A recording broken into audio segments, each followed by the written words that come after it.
ಒಂದಿಷ್ಟು ಏನೋ ಒಳ್ಳೆಯ ದಿನಗಳು ಆಗ್ಬೋದೇನೋ. ಬಟ್ ಇವತ್ತಿನ ಮಟ್ಟಿಗೆ ನಾವು ಹೇಳ್ಬೇಕಾಗಿದ್ದಪ್ಪ ಅಂದ್ರೆ ಈ ಸಮನ್ವಯ ಸಮಿತಿಯಿಂದನೂ ಸಹಿತ ಎಷ್ಟು ಮಟ್ಟಿಗೆ ಇವರು ಈ ಕಾಂಗ್ರೆಸ್ಸನ್ನು ಹಣಿತಾರೋ ಅನ್ನೋದು ಅಷ್ಟೇ ಮುಖ್ಯದ. ಯಾಕಂದ್ರೆ ಇವರಿಗೆ ಅನುಕೂಲ ಏನಪ್ಪ ಅಂತಂದ್ರೆ ಈಗಾಗಲೇ ವರ್ಲ್ಡ್ ಬುಕ್ ರೆಕಾರ್ಡ್ ಆಯಿತು.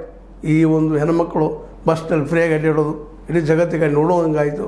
ಹೀಗಾಗಿ ಎಲ್ಲ ಕಡೆಯೂ ಈ ಒಂದು ಗ್ಯಾರಂಟಿ ಕಾಂಗ್ರೆಸ್ಸಿಗೆ ಹೆಚ್ಚಿನ ಅವಕಾಶ ನಿರ್ಮಾಣ ಮಾಡಿದ. ಇದಕ್ಕೆ ಪರ್ಯಾಯ ಏನು, ಅದು ಇನ್ನುಳಿದ ಗ್ಯಾರಂಟಿಗಳನ್ನೇನು ಹೇಳ್ಬೋದಾ, ಮತ್ತೇನು ಮಾಡ್ಬೋದಾ ಈ ಸಮನ್ವಯ ಸಮಿತಿಯಲ್ಲೇ, ಇಲ್ಲ ಎಲ್ಲರಿಗೂ ಉದ್ಯೋಗ ಸೃಷ್ಟಿ ಮಾಡ್ತೀವಿ ಅಂತ ಹಿಂದೆ ನಮ್ಮ ಮೋದಿಯವರು ಹೇಳಿದರು, ಎಲ್ಲರೂ ಕೂಡ ಉದ್ಯೋಗ ಸೃಷ್ಟಿ ಮಾಡ್ತೀವಿ ಪ್ರತಿ ವರ್ಷ ಅಂತೇಳಿ.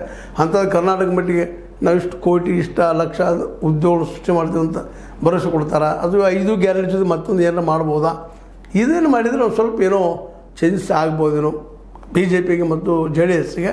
ಬಟ್ ಸ್ಥಾನ ಹೊಂದಾಣಿಕೆ ವಿಷಯದಲ್ಲಿ ಇನ್ನೂ ಗದ್ದಲಗಳಿದ್ದಾವೆ. ಬಟ್ ಏನೂ ಇರಲಿ, ಮೊದಲು ಹೊಂದಾಣಿಕೆ ಮಾಡಿಕೊಂಡು ಕಣಕ್ಕೆ ಇಳಿಯುವಂಥ ವಿಷಯಕ್ಕೆ ಎರಡೂ ಕಡೆಯವರು ಬಂದಿದ್ದಾರೆ ಅಂತ ಅನ್ನಿಸ್ತದೆ.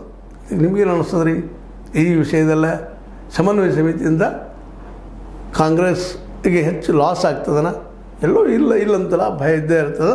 ಬಟ್ ಸಮನ್ವಯ ಸಮಿತಿಯಿಂದ ಅಟ್ಲೀಸ್ಟ್ ವಿರೋಧ ಪಕ್ಷಗೆ 2022ರಲ್ಲಿ ಹೋರಾಟ ಮಾಡೋದಕ್ಕೊಂದು ಅವಕಾಶ ಹೆಚ್ಚಾಗ್ತದೆ ಅನ್ನೋದ್ರಲ್ಲಿ ಎರಡು ಮಾತಿಲ್ಲ ಅಂತ ಹೇಳ್ತಾ, ಇದು ನಿಮ್ಮ ಲೈಕ್ ಆಗಿರ್ಬೋದು.